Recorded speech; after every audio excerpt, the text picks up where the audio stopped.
Good morning. Hang on, I'm just starting something real quick. Okay. Um, so our text today is Leviticus 11, 1 through 38. The sermon is entitled God's Distinctive People. Next week, your text is Hebrews 10, 19 through 25. So we'll be reading that this week and in your small groups. There we go. All right. Before I get into the text today, I want to start with a disclaimer. There may be multiple disclaimers throughout this message. It's strange. But the first thing I want to say is that the sermon is about kosher animals, about clean eating and unclean animals. But this sermon is not intended to prescribe a diet plan, as all food is considered clean. Now, last time I was preaching on whether it was okay to eat meat for the early Christians, if it was okay to eat meat that had been sacrificed by pagans and was later sold at market. And the basic upshot was yes, but don't get too involved with the pagans. And in that sermon, I read from Mark 7, 14 through 23, when Jesus said, and he called the people to him again and said to them, "Hear me, all of you, and understand. There is nothing outside a person that by going into him can defile him, but the things that come out of a person are what defile him." And when he had entered the house and left the people, his disciples asked him about the parable. And he said to them, "Then are you also without understanding? Do you not see that whatever goes into a person from outside cannot defile him, since it enters not his heart but his stomach and is expelled? Thus he declared all foods clean. And he said, what comes out of a person is what defiles him. For from within, out of the heart of man, come evil thoughts, sexual immorality, theft, murder, adultery, coveting, wickedness, deceit, sensuality, envy, slander, pride, foolishness. All these evil things come from within, and they defile a person." So with that disclaimer out of the way, we're going to get into the text now. And I'm going to take this on in pieces at a time. It's a lengthy one, so I'll be doing the verses before each point. So we'll start with Leviticus 11, 1 through 7. And the Lord spoke to Moses and Aaron, saying to them, "Speak to the people of Israel, saying, These are the living things that you may eat among all the animals that are on the earth. Whatever parts the hoof and is cloven-footed and chews the cud, among the animals you may eat.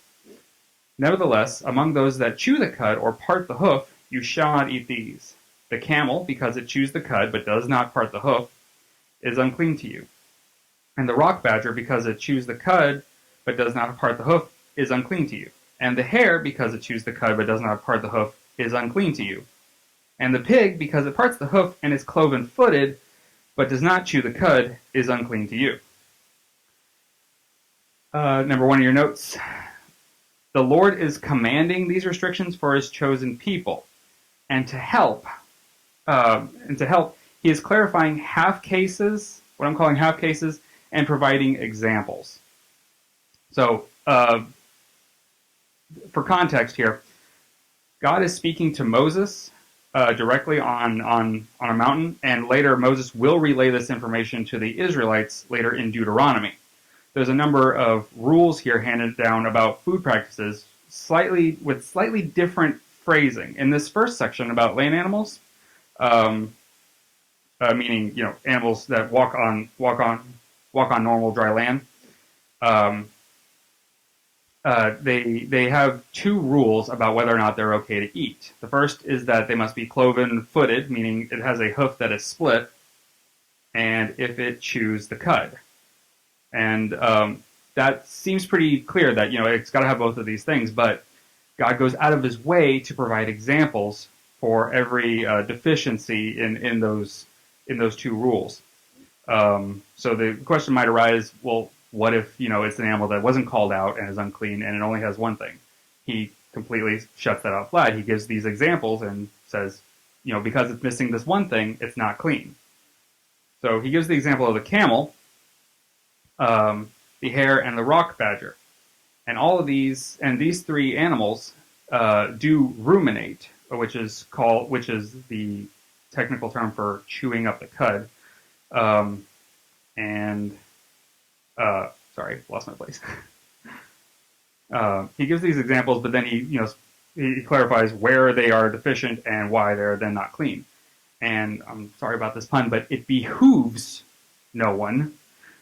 If you give a command, but you're really vague about the rules about it, so if he had left out those half cases, Jewish people could have, maybe just sort of inched closer to disobedience by saying, well, it does one of these. Maybe we can get away with that.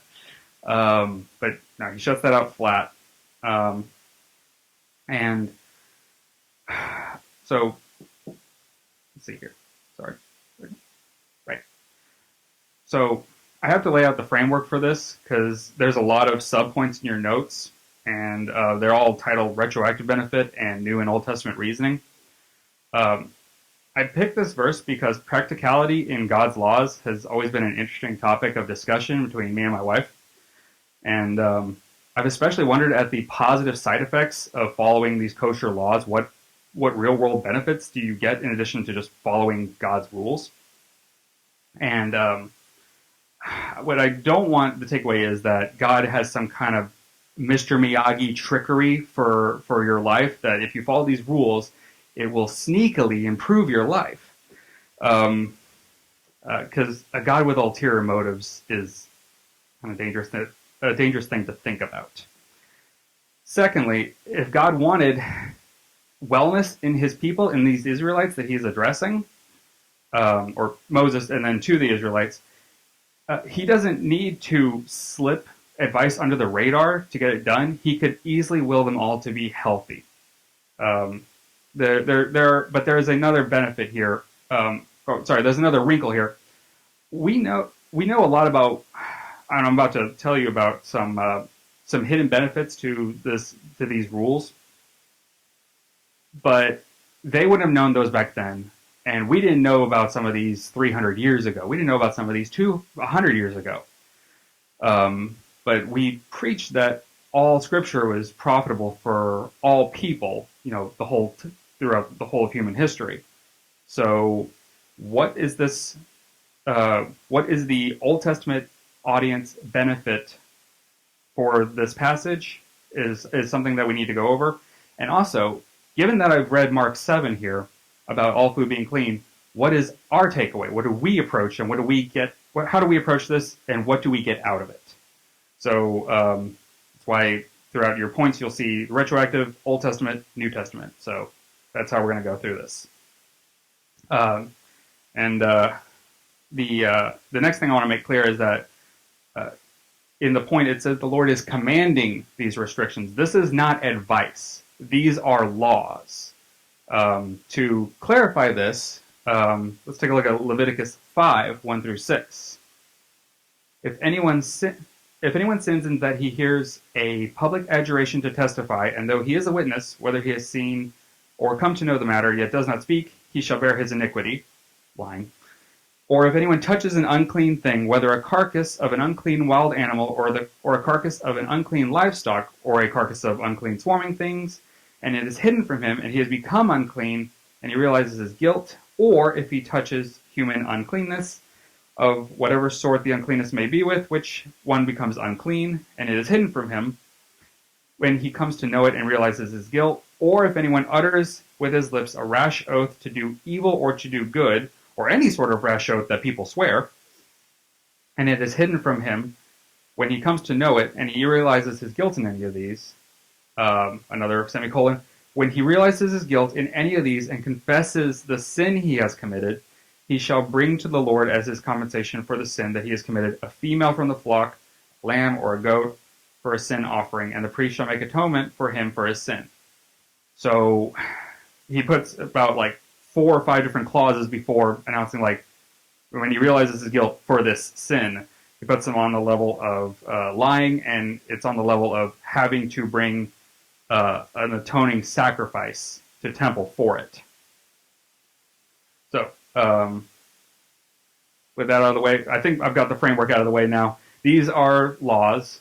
Disobeying them is sins, and we're going to look at first some retroactive benefits that they would have gotten from following these. Letter A under number 1 in your notes. Ruminating animals are often healthier. Rumination is the scientific term for chewing the cud. Um, I shortened it down, but it's still kind of gross to explain how that works.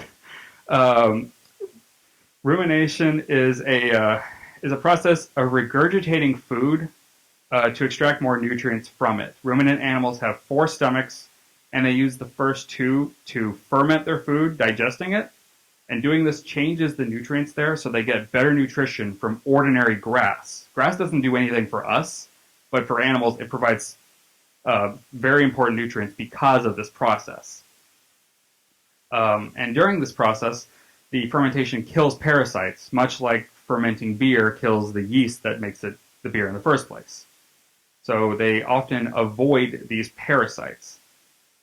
Now that's about chewing the cud. About the hoof thing, this, if it's what I think it is pretty clever. But we need to go back to 2 of those half cases, the Hyrax and the hare. Which the Hyrax, is a rock badger. It's like a big prairie dog bunny thing. It also goes by the name coney. If you've ever seen it in the King James version, it's also called a coney. So those are actually not true ruminants, despite appearing to chew the cud. They don't have that whole multiple chamber thing going on the same way that cows, deers, giraffes, all the kosher land animals do. But they also don't happen to have paws. They also happen to have paws, not hooves. And the Israelites couldn't observe all this fermentation stuff. This is beyond their scope. But they could check for hoof shape and notice whether or not it chews cud. And I've got as far as it uses, this passage uses the phrases parting the hoof, parting the foot, split hoof, cloven-footed, kind of interchangeably. So I kind of want to clarify to the best of my understanding. Jen, can you throw up that picture? These are animal feet, in case you didn't know. In the top left, we have deer hoofs. Deer are kosher. And as you can see, the hoof is in multiple parts there, and as you see through those 2 little toes, it's split all the way through. That's a cloven foot that is cleaved, cloven being the past tense of cleave, totally split apart. That is in the upper right, that is a cow hoof. It also has a groove running all the way through it. That's also split hoof or cloven hoof. And the bottom left is a horse hoof. Horses are not kosher. And as you can see, this divide here, which you would put a horseshoe right there, does not go all the way through. And they do appear to chew the cud, but when they do, that's usually because of an ailment that sometimes horses get. So to avoid this confusion, in thinking horses might be able to chew the cud and accidentally eating a sick horse, there's this distinction here. The bottom right is a cat paw. It's not my cat. He wouldn't cooperate. He is a sinner. But as you can see, they still have parted feet. There's this pad, and then it breaks out into the toes. So that's still parted, but there's no hoof. So it's completely out. So all animals with paws, and this is confirmed later on in, I believe it's verse 42, 27, is later called out explicitly. Anything with a paw, not kosher. So this leaves the list to cows, sheep, deer, gazelles, and a few others. So basically the retroactive benefit is all those animals are more resistant to parasites and they fare better in the wilderness because of rumination, and a way to tell which ones are the true ones is by their hooves. That's all ruminants also have this. So by being able to look at the feet, they can tell if this is a truly healthy animal. So I thought that was a really cool retroactive benefit, and if that is what God was up to with the split hoof thing, I think it's absolutely brilliant. Not like he needs my compliment, but it is. Okay, so letter B, the Old Testament reasoning. Now, what does this have for Old Testament people who don't know all that? God wishes to set his people apart from other tribes through cultural practices. So here, God is trying to separate his people from other people groups.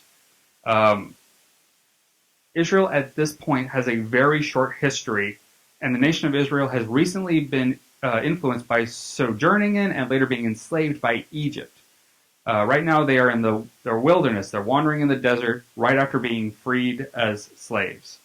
And their history is they're a bunch of ex-slaves that escaped multiple events, wandering to find the promised land. They eat manna. They carry the Ark of the Covenant. There's not that much else as far as culture. At this moment in time, they are mostly defined by their history more than their culture right now. So I believe that God is trying to build an entire culture for them to take on, because if they don't have any culture, if they don't have any practices, anything that they do day to day that defines them as them, the second they hit a new people group, the people of Jericho, anywhere else that they encounter, they're going to absorb it because they don't have any rituals. So anything that they find is going to immediately just absorb into them like a sponge. So he's trying to build this buffer that's going to keep them from being completely compatible with the first new people group or city that they see. And Moses knows this, and in his sermon, when he's relaying most of Leviticus 11 back to the Israelites, it's happening in a sermon he delivers in Deuteronomy 14, verses 1 and 2, when he says, "You are the sons of the Lord your God. You shall not cut yourselves or make any baldness on your foreheads for the dead. For you are a people holy to your God, to the Lord your God, and the Lord has chosen you to be a people for his treasured possession, out of all the peoples who are on the face of the earth." He starts off with, verse 2. He says, "You are a people holy." Holy means sacred or set apart. And God is trying to make them have this distinct culture, because having 1,000 little customs are all ways that they remain tethered to God, and the way that they remain being God's people. This makes it very hard also for an outsider to come in and influence the culture. They can't really just come in with all the bells and whistles of wherever they came from, because it will just be incompatible on so many different little levels that they'll just reject it as too strange, too unusual. So this sort of builds them a bit of a buffer from other cultures and from, of course, the idols and pagan worship that they participate in. Let's see. I'm going to skip that illustration, actually. So this is what he's doing. He's building his own people with their own customs, and a big part of that is dietary restrictions, because you can't get invited to a lot of pagan feasts if there's so many things that you're just not allowed to eat there. We can't eat, if you have a severe peanut allergy, you can't eat at a Thai restaurant. It's just something you're incompatible with. But now we have Christ. We have the Great Commission. We are called to go into cultures now. Now, not to adopt them, not to become of the world, but to live among the world and be a light that shines for Christ. So what do we as Christians glean from the lessons here in Leviticus 11? Letter C in your notes. Christians are set apart in behavior.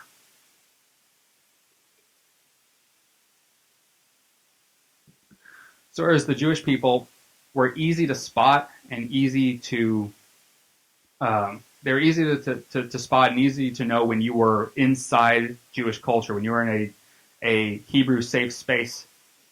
You could know this just by viewing appearances, customs. It wouldn't take you very long to understand that you're among, Jewish people.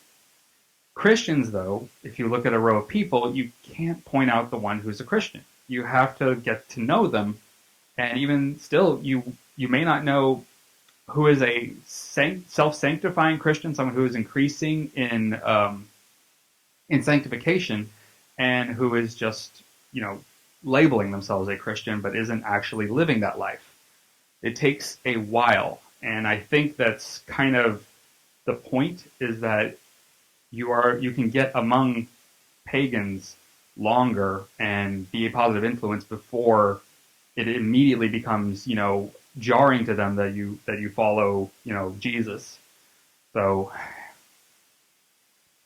so I think that's part of the point, is that we're set apart in behavior. We are defined by that. And one example of the world's reaction to you as a Christian is in 1 Peter 4, verses 1 through 4.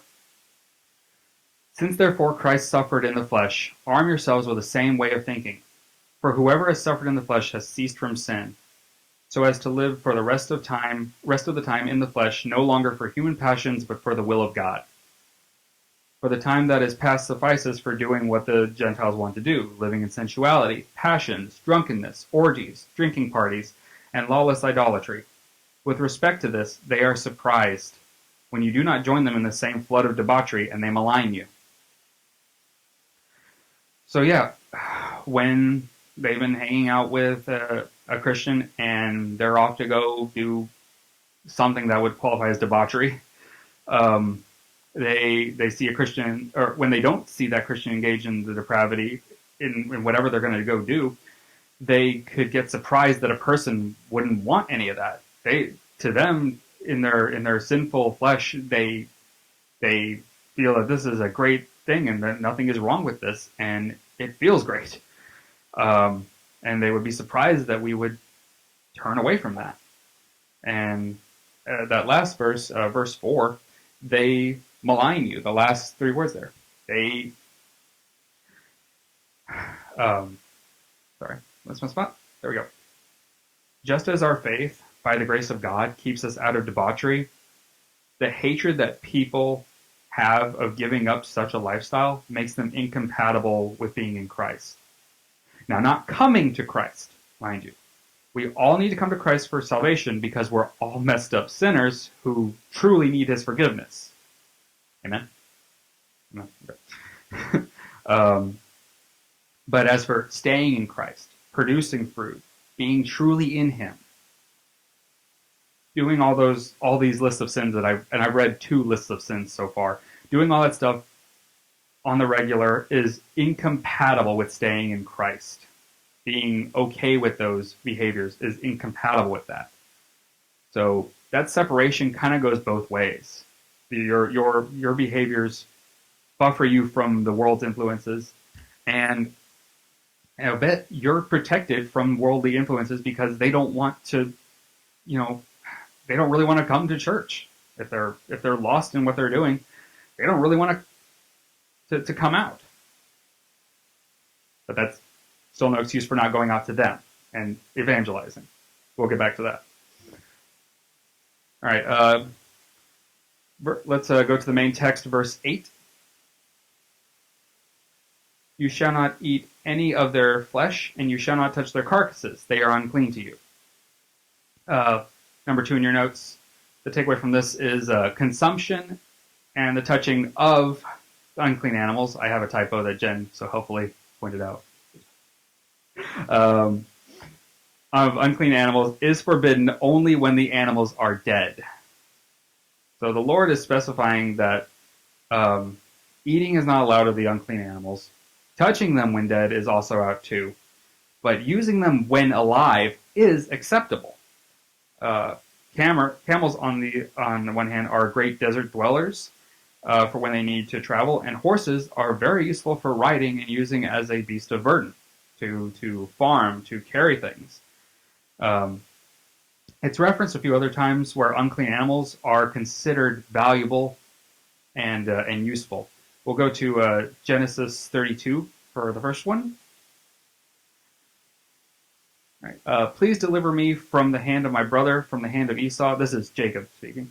For I fear him, that he may come and attack me, and the mothers with the children. But you said, I will surely do you good, and make your offspring as the sand of the sea, which cannot be numbered for multitude. So he stayed there that night, and from what he had with him, he took a present for his brother Esau: 200 female goats and 20 male goats, 200 ewes and 20 rams, 30 milking camels and their calves, 40 cows and 10 bulls, 20 female donkeys and 10 male donkeys.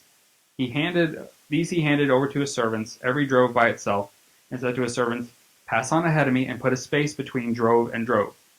He instructed the first, "When Esau my brother meets you and asks you, 'To whom you do belong? Where are you going? And whose are these ahead of you?' you shall say, 'They belong to your servant Jacob. They are a present from my lord Esau. And moreover, he is behind us.'" He likewise instructed the second and third and all who followed the droves. "You shall say the same thing to Esau when you find him. And you shall say, 'Moreover, your servant Jacob is behind us.' For he thought, 'I may appease him with the present that goes ahead of me, and afterward I shall see his face. Perhaps he will accept me.'" All right, so this was Jacob in Genesis, who was looking to meet up with Esau.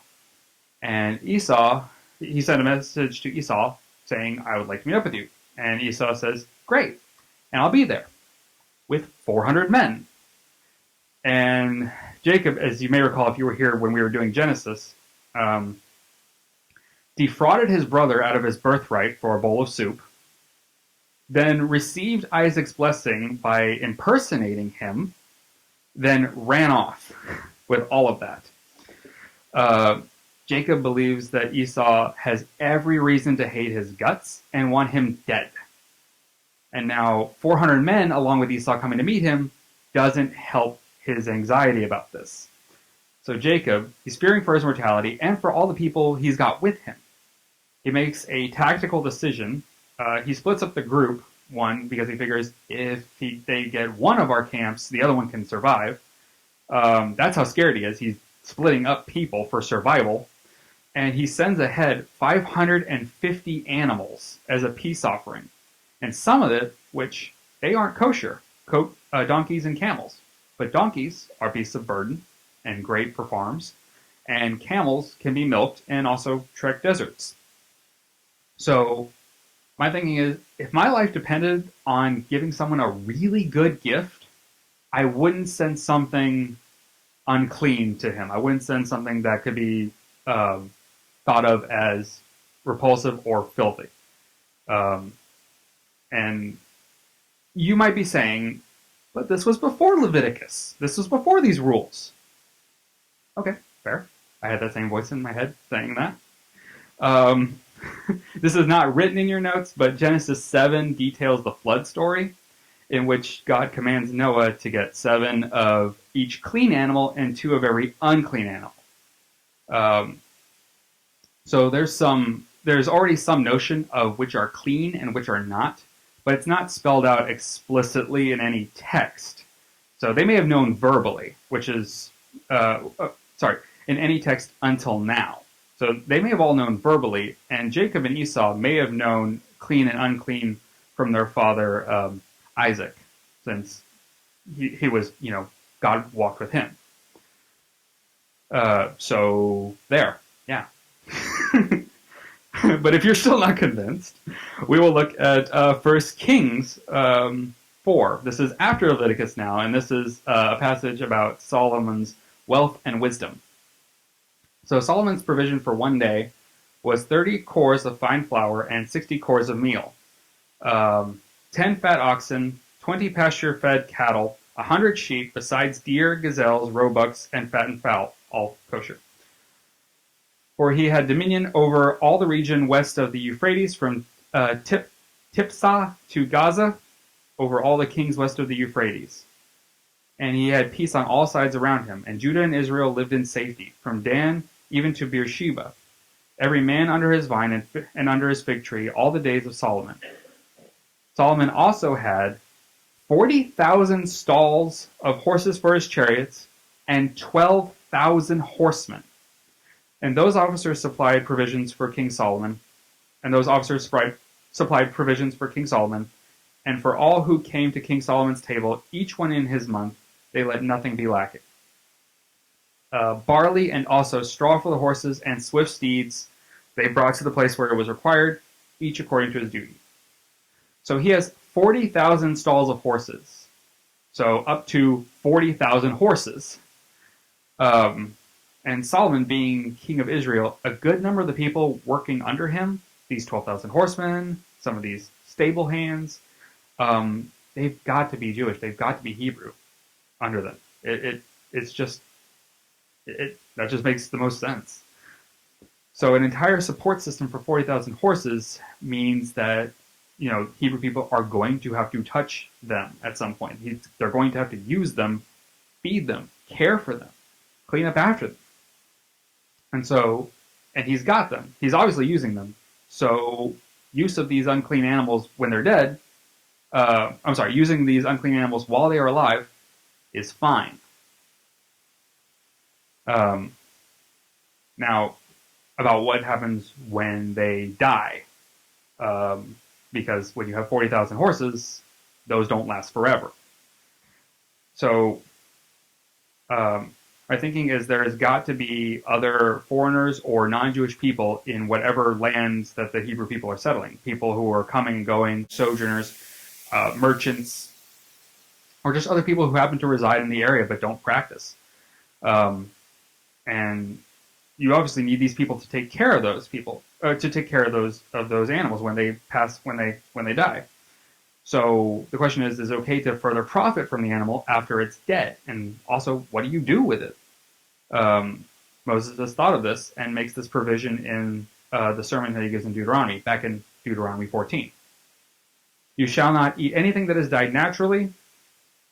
You may give it to the sojourner who is within your towns, that he may eat it, or you may sell it to a foreigner. For you are a people holy to the Lord your God. And you also shall not boil a young goat in its mother's milk. Excuse me. So, yes, you can sell it. You can, and obviously get a Gentile to handle it if you are not allowed to touch it. So, and this little bit of hospitality I noticed in there, you may sell it to a foreigner. Give it to the sojourner within your towns, or sell it to a foreigner. So I take that as a bit of hospitality of foreigners traveling within your borders. Give it to them. But for merchants, sell it. So I saw that little extra bit of generosity, and also just not being wasteful with the things you've been given. All right. We'll move on in the text to 9 through 12. Leviticus 11, 9 through 12. These you may eat of all that are in the water. Everything in the waters that has fins and scales, whether in the seas or in the rivers, you may eat. But anything in the seas or the rivers that does not have fins and scales, of the swarming creatures in the waters, and of the living creatures that are in the waters, is detestable to you. We shall regard them as detestable. You shall not eat any of their flesh, and you shall detest their carcasses. Everything in the waters that does not have fins and scales is detestable to you. So I assume that anything crawls along the ocean, that crawls along in the ocean are these swarming creatures of the seas. These shrimps, shellfish, what I like to call sea bugs, and the other ones, the ones that are normal fish. When you think of fish, I'm calling fishy fish. This is how I've just kind of kept it separate in my notes. So there are other animals that dwell in the water: crocodiles, whales, dolphins. But crocodiles are kind of something else. They fall under reptiles, which we'll do later. And at this time, whales and dolphins would have been lumped in with fishy fish because there wasn't an animal kingdom, kingdom, phylum, all that stuff didn't exist yet. So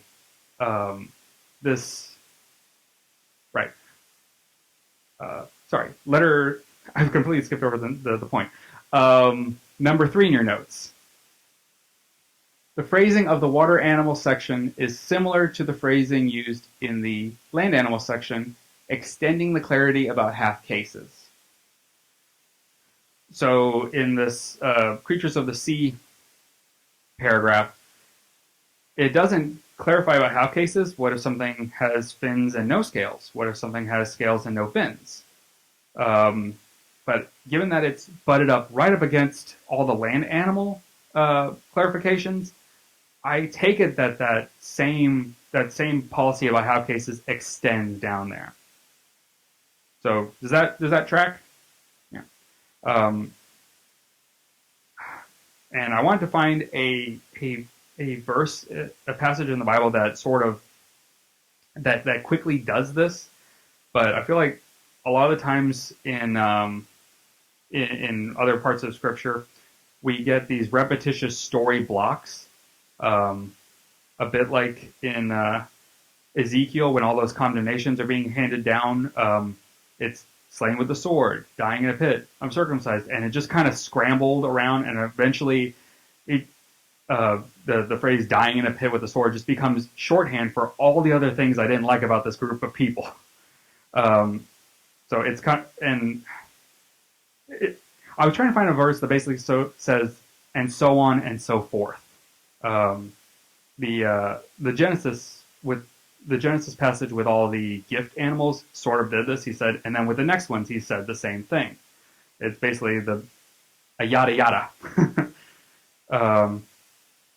But yeah, this extends the policy about half cases there. So first off, letter A, the retroactive benefit we'll go into before we do the spiritual benefits. Letter A under number 3. Scaleless sea creatures can be hazardous if not prepared properly. You guys all know that we can eat beef at different levels of doneness. Some of you like well done with ketchup. Some of you still want it bleeding. And we have that option with beef. But when someone undercooks shrimps or oysters, it's dangerous. And some kinds of sea animals can be poisonous to eat or even handle. Now, fresh ocean fish can be eaten, and they are they eat other fish in the sea. When you eat a salmon, or when you eat a salmon or a tuna, it has eaten other fish in the sea. That's what it's been subsisting on. Other fish that have eaten other fish that have eaten other fish. You're a long ways away from these sea bugs, these bottom, or from eating like decaying or uncleanness, as the Bible is putting it. However, when you get a fishy fish that doesn't have scales, these are usually bottom feeders. These are usually river fish that eat what's on the bottom. Shrimps also eat what's on the bottom of the sea, and what's down there is it's poop from other animals, and it's decaying corpses of other animals that are on the bottom. They eat that, and then they are eaten by other animals. Eventually, it gets up to fish, but fishy fish, the ones that are good to eat, fins and scales, are far enough removed from that they are clean, that they are free from any kind of diseases, for the most part, from those bottom-dwelling animals. So, so yes, there actually is a fish that is, there are fish that have fins but not scales. They're referred to as naked fish, and actually catfish fall in this category. So between pork barbecue and catfish, Memphis isn't a good place for kosher. And as for scales but not fins, crocodiles live in the water, scales, no fins. So Old Testament reasoning for this, letter B in your notes, is more setting apart and a promise of future provision. So shellfish and other bottom feeders eat all that uncleanness, and this may be a protection against disease, but it also may be pointing at God's desire to have them avoid death and those who dwell among death and decay. In fact, the more animals we go over, you're going to notice something emerge, something that I've hinted at with the line of fish eating, that the unkosher animals also eat unkosher things. They eat all kinds of droppings, slithering insects, swarming things, all the things that are described as unclean, often eat those same things. And the kosher animals are largely vegetarian, sometimes eating insects. Cows eat grass, chickens eat grains and vegetables. They don't eat dead things. They don't traffic in death, which is something that God wants to get his people away from. He very much, has called them his people, and he wants to put this idea subtly in their heads that moving away from living as one of God's people means being closer to death and decay. And that's kind of more what, if I understand correctly, that's more what the gates of Sheol, which they refer to hell as in the Old Testament, that's closer to just being in death and decay, not necessarily in punishment, but in just dead, nothing going on, lifeless, bereft. I think another takeaway that they should be developing now, and this is the future provision part, is that they aren't going to be in this desert forever. They're talking about, fishing as if that's an option right now. They're wandering in the desert eating manna from the sky. Fishing is not on their radar. They should be getting a few takeaways from this, and I'm going to point that out with an illustration. Last year, we told our son that we were going to go take a plane to go take a vacation at the beach. Now that we told them a ways away from when it was going to be, we told them a few months out, and that kind of understanding for how long that is exactly is hard for a 4-year-old.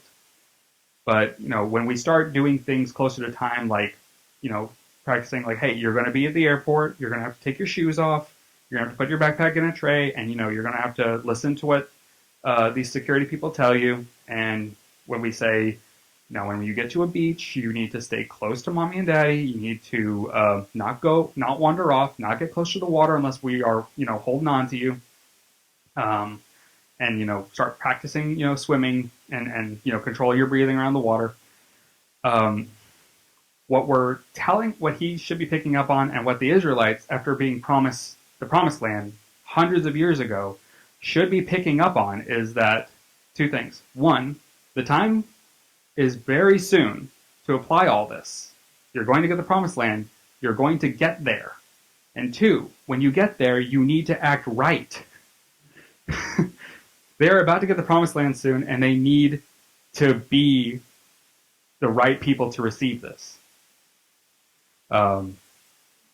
Moving on to the New Testament, letter C under number 3. Fishing is an important symbol for evangelism.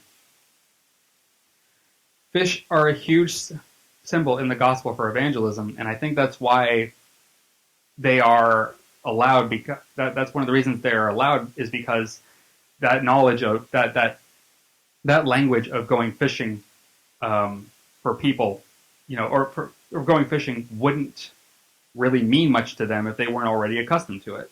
So Matthew 4, verses 18 through 22, has Jesus calling his first disciples.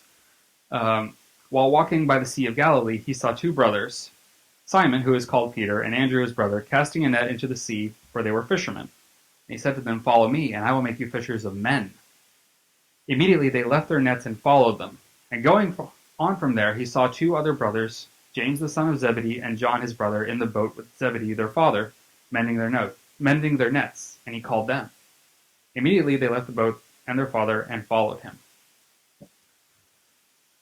So with cattle raising, you pretty much know how much food you're going to get from a head count. You control the animals the whole way through. But with fishing, there's hope, there's effort, and reward is not guaranteed. And this is a lot like evangelism, and it's an important symbol of Christianity. It's good for there to be a culture of fishing in the Jewish people to illustrate this change in how conversion is going to work. You don't just get brought up in it. You go fishing for people. Now, that's good New Testament imagery for Jewish people about fishing. There is another passage in Matthew 13 that sort of says what fishing should mean to us. Some language there. Again, the kingdom of heaven is like a net that was thrown into the sea and gathered fish of every kind. When it was full, men drew it ashore and sat down and sorted the good into containers but threw away the bad. So it will be at the end of the age. The angels will come out and separate the evil from the righteous and throw them into the fiery furnace. In that place there will be weeping and gnashing of teeth. So again, because New Testament culture is familiar with fishing, um, and this is commercial fishing, not just casting a line, for leisure, but in commercial fishing, you get a huge net and you sort it out. Once you drag the net up, it brings in everything: fish that are fit to eat, fish that are not fit to eat, trash, everything. They take a look at it, sort everything by what is good and what is bad, and what's bad is thrown out. And this is a very visceral, tangible depiction of the judgment that we still have ahead of us. Um, so that's something that we can look at and think, I want to be a good fish here. Uh, let's move on in the passage, verses 13 through 23. And these you shall detest among the birds; they shall not be eaten: the eagle, the bearded vulture, the black vulture, the kite, the falcon of any kind, every raven of any kind, the ostrich, the nighthawk, the seagull, the hawk of any kind, the little owl, the cormorant, the short-eared owl, the barn owl, the tawny owl, the carrion vulture, the stork, the heron of any kind, the hoopoe, and the bat. All winged insects that go on all fours are detestable to you. Yet among the winged insects that go on all fours, you may eat these that have jointed legs above their feet, which hop on the ground. Of them you may eat the locust of any kind, the bald locust of any kind, the cricket of any kind, and the grasshopper of any kind. But all other winged insects that have 4 feet are detestable to you.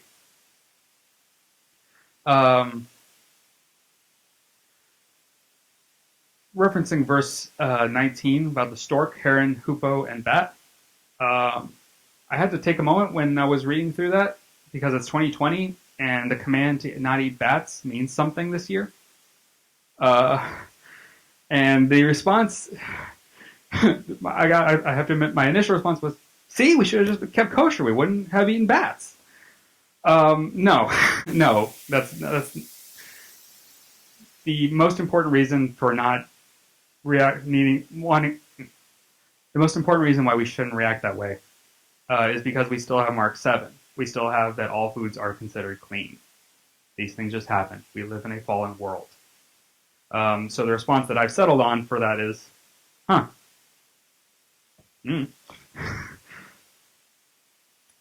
I kept these 2 paragraphs together, the one about the birds and the one about the insects, because they're logical opposites.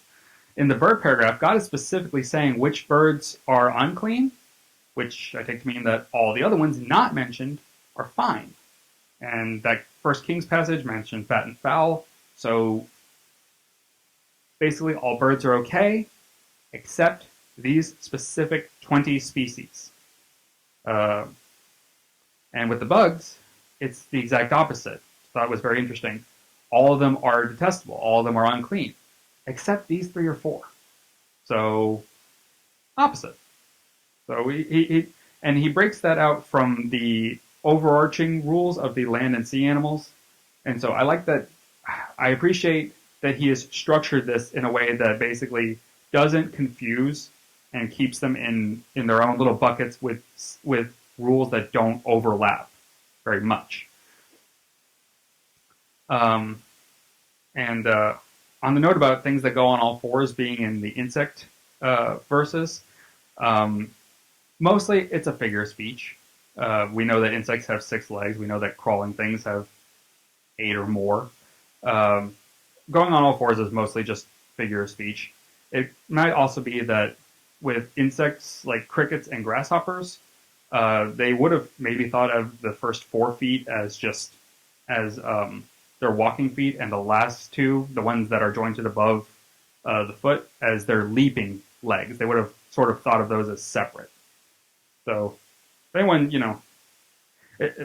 I've come across criticisms as like, Bible's silly. It still thinks bugs have 4 legs.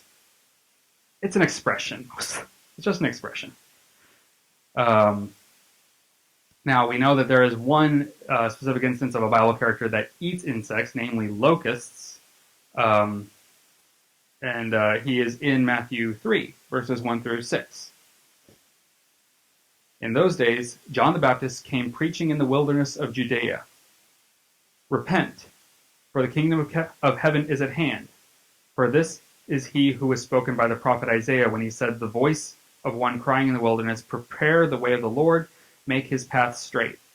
Now John wore a garment of camel's hair and a leather belt around his waist, and his food was locusts and wild honey. Then Jerusalem and Judea and all the region about the Jordan were going out to him, and they were baptized by him in the river Jordan, confessing their sins. So here we have what I'm going to argue is the last great Jewish hero of the Bible, the man who baptizes Jesus himself, foretold by Isaiah, and for whom Jerusalem and Judea and all the region about this place are going out to him and confessing their sins to him. I highlight all these accolades about John the Baptist because he's awesome. And also to basically give you the hint that this hints that he keeps Jewish law well. He's a Jewish role model. And so as far as kosher laws, I assume he's keeping everything kosher. And what I love about this verse is that it pulls quadruple duty. There's camel's hair in it and that hints that it's okay to use byproducts from unclean animals while they're alive, getting camel's hair. There's a leather belt, which is flesh of a dead animal, but it's a clean one. He's eating locusts, one of the 3 or 4 specific insects that are eaten of all of the species of insect available. That's what he's eating, and he's eating honey, another byproduct of an unclean animal. So it's a quadruple duty verse. It's great for this.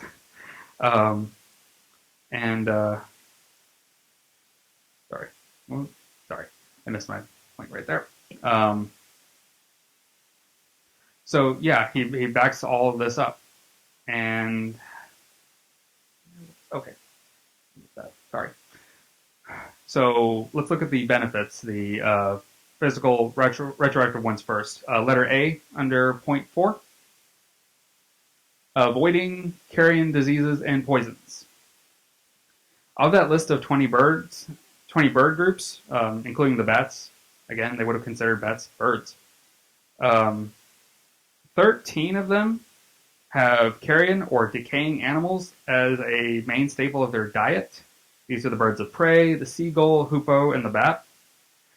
The ostrich, the 4 owls, the ostrich and the 4 owls that are listed only resort to it if it's necessary. It's not their first choice. So that avoids a lot of diseases from decay. And as for the cormorant and the heron, they're outliers. They don't consume that, but I'll come back to that in a bit. And as for crawling things, there are a few species that are poisonous and a few that can transmit parasites, but mostly I think they're there for spiritual reasons, which we'll go to in letter B. We can testify the workings of God with symbolic actions. Before I go into the meaning of that, I want to go back with the future provision on this section here about eating locusts. Interesting thing about locusts, they are not their own species. They are something that happens to grasshoppers. When grasshoppers just get too numerous in one place, they're so close together they are physically touching each other. And this constant leg bumping that they do against each other does this weird metamorphosis on them to where they just transform into locusts. Their body changes, their wing type changes, and they all through pheromones and things like that mutually go crazy and start swarming and eating up everything in sight. This is why we get swarming locusts and why you don't usually see a locust. You see a swarm of locusts because they were caused by a group of grasshoppers. And the future provision about this is that swarm of locusts would go and eat a whole farmer's crop. But at the end of it, the farmer would still have something to eat. He wouldn't be completely out of luck God would have provided those locusts there to eat until he can plant again. So I see a little bit of provision in that locusts are allowed because they could eat your other clean food. Now, uh, as to the symbolic actions here, the cormorant mostly eats fish, but also shellfish and snails. The heron uh, consumes amphibians, snakes, fish, and rodents. And they don't quite fit the pattern of death and decay, but they do eat things that are unclean. So this, again, continues that theme of avoiding death and avoiding the unclean. And so by not eating those, and insects eat all that, eat tons of death and decay and droppings and uncleanness. And so by avoiding these, we honor and we testify and we worship God with the things that we do and not just with what we say. We're to worship him every day in our lives. And for other things there's an example in Genesis 32 here that is another example of a little thing that you can do that testifies that you believe in something God has done. So Genesis 32 verse 24. Second. And Jacob was alone, and a man wrestled with him until the breaking of the day. And when the man saw that he did not prevail against Jacob, he touched his hip socket. Jacob's hip was out of joint as he wrestled with him. Then he said, "Let me go, for the day is broken." But Jacob said, "I will not let you go until you bless me." And he said, "What is your name?" And he said, "Jacob." And he said, "Your name shall no longer be called Jacob, but Israel, for you have striven with God and with men and have prevailed." Then Jacob asked him, "Please tell me your name." But he said, "Why is it you ask me my name?" And there he blessed him. So Jacob called the name of the place Peniel, saying, "For I have seen God face to face, and yet my life has been delivered." The sun rose upon him as he passed Peniel, limping because of his hip. Therefore, to this day, the people of Israel do not eat the sinew of the thigh that is on the hip socket, because he touched the socket of Jacob's hip on the sinew of the thigh. Sinew is usually used as a stand-in for any guts we can't identify, but it's a tendon or a ligament. And maybe every time a Jewish family carves up something they roasted for dinner, they avoid that hip socket. They may not always be actively thinking about why. They may not always be thinking about Genesis 32. And maybe it's a little rote. Sometimes you just do these things on memory, on muscle memory, on just autopilot. But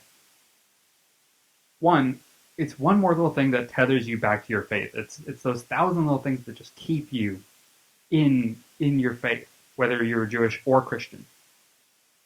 And sometimes it's not. Sometimes it hits you freshly with new meaning, meaning that you might not get, and might not even think about if you don't have a consistent reminder like this. And we as Christians, of course, have a very important ritual that we can actively think about the meaning of when we perform it. It's called out in 1 Corinthians chapter 11, verse 23 through 26.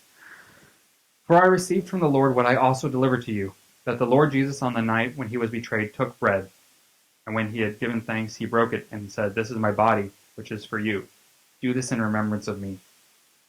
In the same way, he also took the cup. Also, he took the cup after supper, saying, 'This cup is the new covenant in my blood. Do this as often as you drink it in remembrance of me.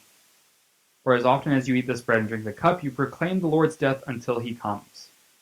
And this is something we do to remind us of the price that was paid. And I can't speak for everyone, but the thoughts in my head about my salvation vary from time to time when we do this. Sometimes I feel massive guilt and shame over my sin and what had to be done for it. Sometimes I am relieved and joyous that I'm even in this covenant. I even get the chance to do this. And so that's just one more example it's one more way to think about God, to meditate on God through these little things, and to testify God when you do them. You testify meaning you proclaim that you believe what he has done. One more example of testifying what God has done, especially the gospel, with our actions, is in Ephesians 5:22-32. Wives, submit to your own husbands as to the Lord, for the husband is the head of the wife, even as Christ is the head of the church, his body, and is himself its Savior.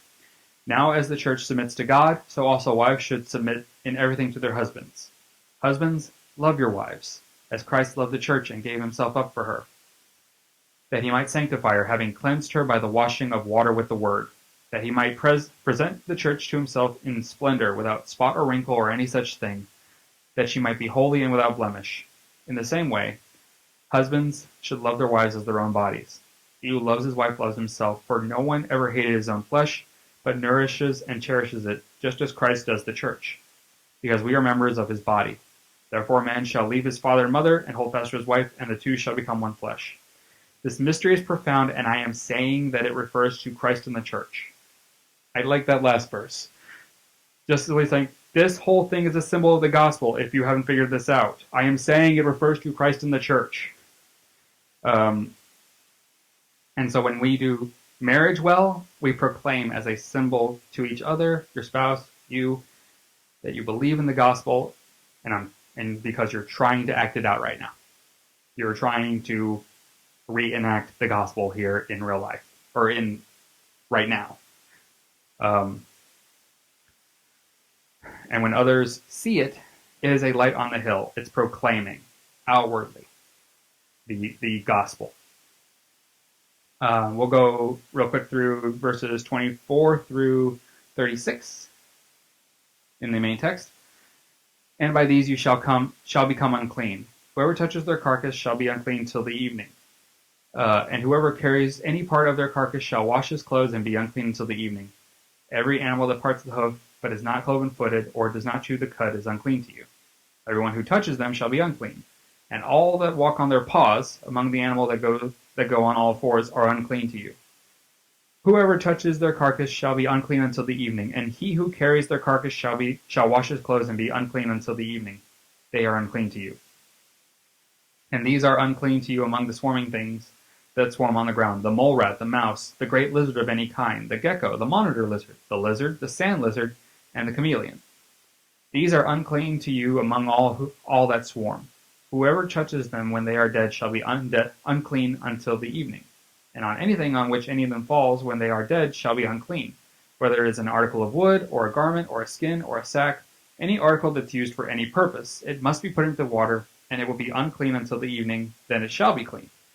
And if any of them falls into any earthenware vessel, all that is in it shall be unclean, and you shall break it. Any food that could be eaten, on which water comes, shall be unclean. And all drink that could be drunk from every such vessel shall be unclean. And everything on which any part of their carcass falls shall be unclean. Whether oven or stove, it shall be broken into pieces. They are unclean, and shall remain unclean for you. Nevertheless, a spring or cistern holding water shall be clean, but whoever touches a carcass in them shall be unclean. So this recaps a few things and clarifies some of the other cases from earlier. Reptiles are out, scales, no fins though, and anything with paws is out. And it adds crawling things, lizards and rodents. And these are animals that will make you smash your earthenware and break your oven or stove if they fall on it, if they touch it. So we'll get into the retroactive benefit of that right now. Letter A in your notes. Limiting the spread of disease and contamination control.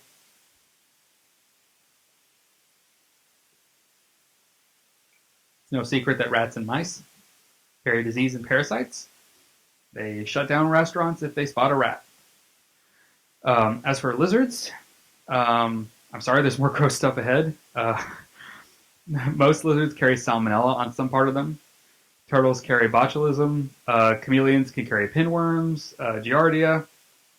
And some of these can survive on dry surfaces for hours. So by the evening, especially after a quick rinse, if they are put into water to dilute how much is on there, they should be safe to touch.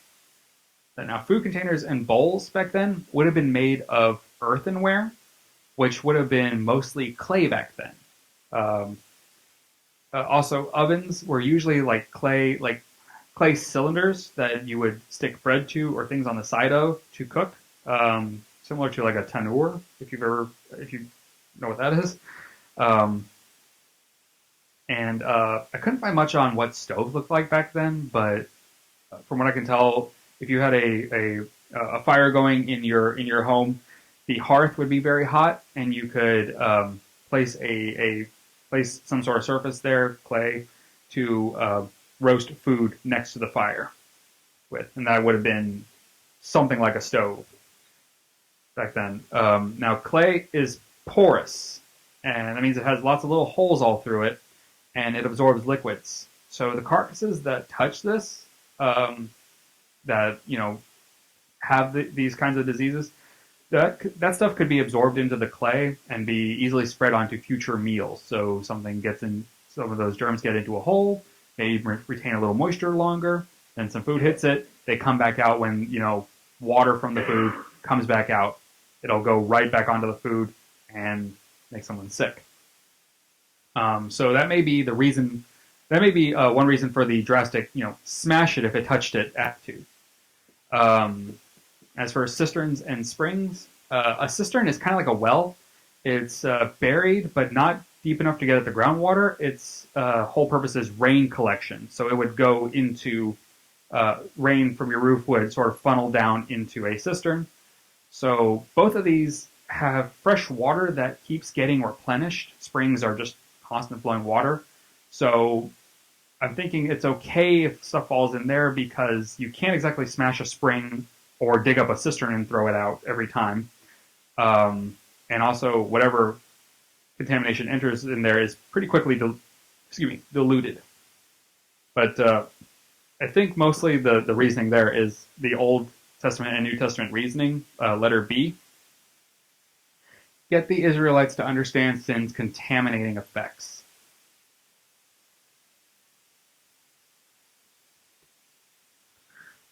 We talk about being in sin as being in death. We have the verse for the wages of sin is death, that we were dead in our trespasses. And this passage largely concerns keeping clean from dead things and thus staying undefiled spiritually. And I wonder if this passage isn't a parallel as to how sin can spread and contaminate us, and that we should make active efforts to get that out of our house. Again, the weird 2020 context for this. Raise your hand if you made bread while you were in quarantine. Anyone? Yeah, I know Jen did. It took me a while to get my hands on some actual yeast, but at that point, I was just amazed at how just a half a teaspoon, a large pinch of that, was able to make bubbles in several pounds of ingredients that I put together, and just quickly, in a matter of hours. And that is the illustration that Paul is getting at in 1 Corinthians 5. Where he says 6-8, where he says, "Your boasting is not good. Do you not know that a little leaven leavens the whole lump? Cleanse out the old leaven, that you may be a new lump, as you really are unleavened. For Christ, our Passover lamb, has been sacrificed. Let us therefore celebrate the festival not with the old leaven, the leaven of malice and evil, but with the unleavened bread of sincerity and truth." So, yes, that leaven, the yeast, just permeates through everything very quickly. And he says we can't have even a little bit in this when we begin again, when we go forward with our new leaven. We need to get all of that out. Likewise, we can't let sin get a foothold in our lives. We can't keep that stuff in our homes, in our hearts. It will make us sick and unwell spiritually. Keeping a source of corruption in our lives, while trying to do everything else right, is like going about your housework, cleaning up your house, while there is a decaying vulture on your nice couch. You need to get that out. It traffics in death. and throw out the couch. The place won't ever be truly clean until you do. You won't, just as you won't be pure from sins. Well, you won't ever be pure from sins in your life, but you'll be pure from repeating sins, ones that you can prevent and get out of your life, ones that are your go-to ones. You won't be free of them unless you've removed sources that are causing you to sin and those gateways that get back to you. So remove temptations and cut this stuff out. Throw it out of your house. And sort of the same way, again, it's that two-way street that's been going through this whole message. It's the way we excommunicate people who are unrepentant in their sin. They can't stay, or it's like us just sitting there with that sin, saying it's okay. That kind of mentality lets us know that we won't have consequences as long as we keep it below, so-and-so's level. Whatever they're doing, we just keep it below that. We'll be fine. He didn't get kicked out. I'll be fine. No. The whole lump has to go, or we're all going to get leavened. So, let's see here.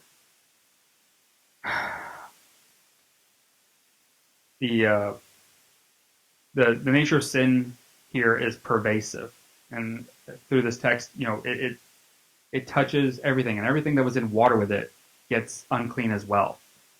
And that shows this pervasive nature of sin. And pervasive means spreading widely throughout an area or a group of people, especially of an unwelcome influence or physical effect. And right now in 2020, we have a very clear example of something that spreads very widely through a group of people. This stuff is on our minds every day, and sin behaves the same way, and we should try to think of sin in that kind of way, to remain cognizant of that effect that sin has. Last two verses of the text. And if any part of their carcass falls upon any seed grain that is to be sown, it is clean. But if water is put on the seed and any part of their carcass falls on it, it is unclean to you. I'm sorry, I did not do number 5. God makes further clarification about land animals and reptiles and begins describing regaining cleanliness. I didn't actually call that out. My bad. All right, so the takeaway from the last two verses, number 6, God's ways just work, even when stripped of spirituality. So there's not a breakdown for this in your notes because it's all one big point.